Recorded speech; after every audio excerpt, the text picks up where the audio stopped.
Everyone loves a fair. They've been popular in Britain for donkey's years. But what of their future in this jet age?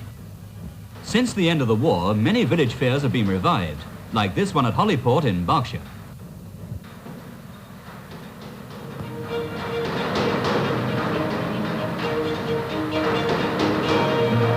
As of old, a travelling fair puts up its roundabouts nearby while local residents, farm workers, engineers and businessmen prepare sideshows which they'll operate. Proceeds go toward local charities. At Hollyport, towards the new village hall. So long as this girl doesn't break her neck and sue for damages.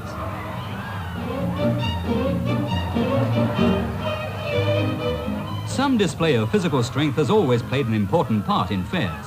Today, in the villages, tug of war is the favourite. For the more sensitive, country dancing whiles away a pleasant hour in the sun.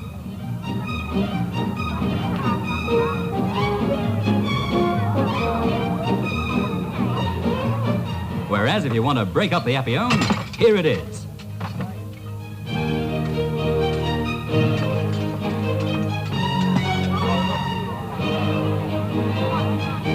But for the girls, it's the roundabouts. That lovely feeling of being fast, but quite safe. At Ditchling in the Sussex Downs, there's been a village fair since the 14th century. Once a cattle and sheep fair, today it favours fancy dress, with a fairmaster announcing the proceedings.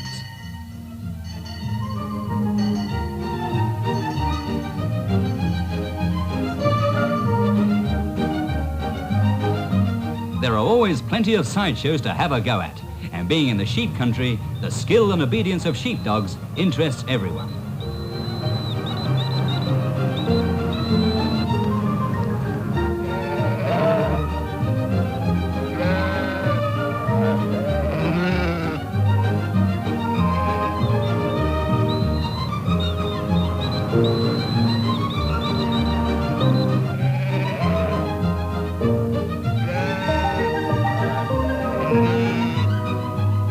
In Ireland, especially in the west, the fairs are still primarily for trading livestock. And this one, at Kilorglin, County Kerry, is the meeting place of every tinker in the country. It's the famous Puck Fair, where His Majesty King Puck, a male goat by the way, is enthroned above the market square for the 3-day holiday. But first, he has to be caught in the nearby mountains.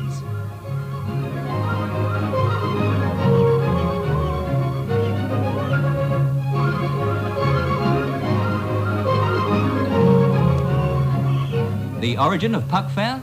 Well, like most things Irish, there are about 50 different stories, the earliest going back to pagan times.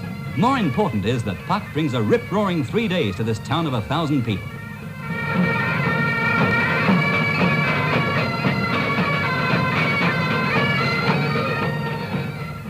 King Puck is crowned in front of thousands of visitors.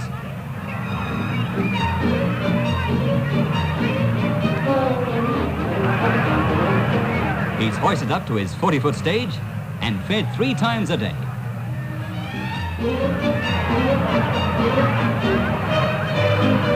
For the next 72 hours, no one sleeps in Kilorglin. During the days, the dealers are hard at work, buying and selling.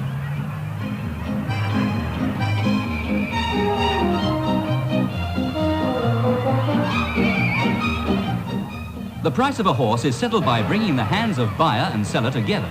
Not always easy while they're still haggling.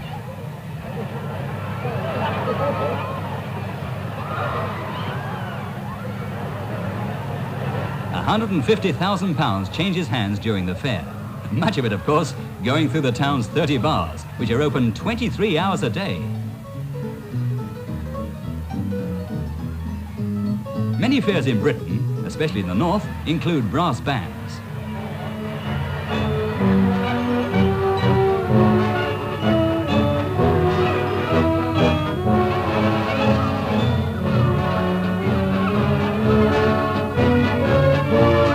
While skittles are still an old favourite.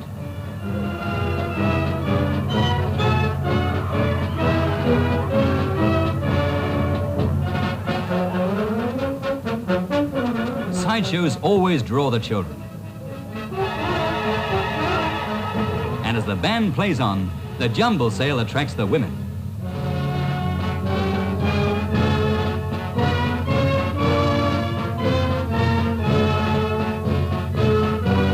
I wonder if it'll fit me. But fairs have to keep up with changing times. At Chalf on St. Peter, a BEA helicopter is laid on for short trips around the fairground.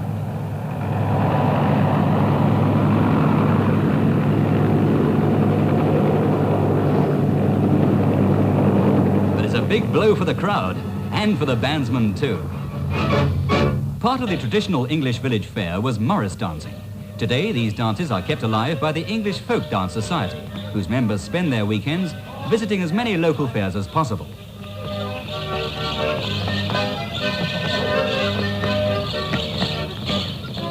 The hobby horse policeman roams among the crowds, amusing the kids.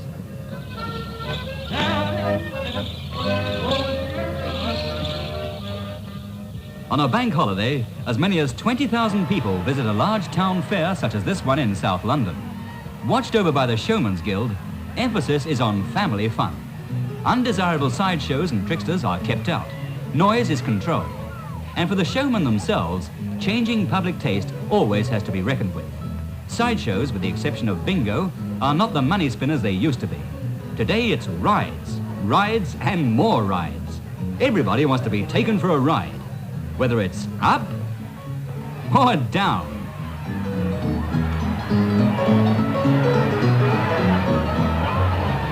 Or just round and round. Or a combination of the lot. It doesn't matter.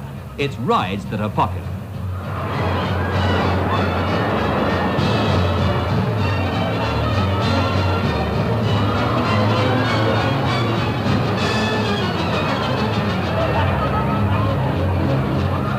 These large units of equipment, by the way, run out at about £12,000 apiece.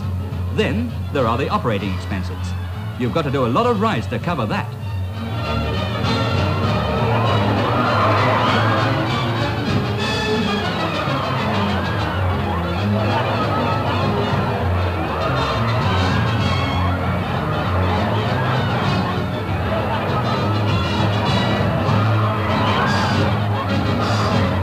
The Hurricane jets do everything but loop the loop. Eat plenty of ice cream, then have a go. Whoops!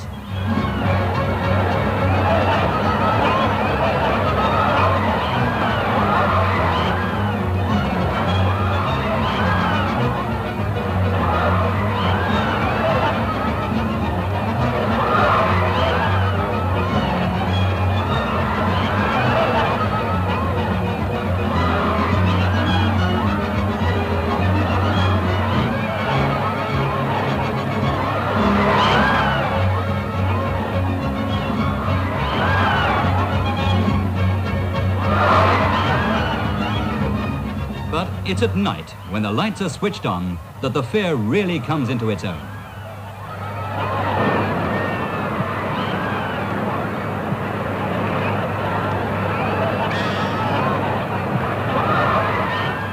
There's something crazy, mad, don't care a damn about it all that everyone loves. They always have done, and by the look of things, they always will, because the more civilized we become, the more we need to let off steam sometimes.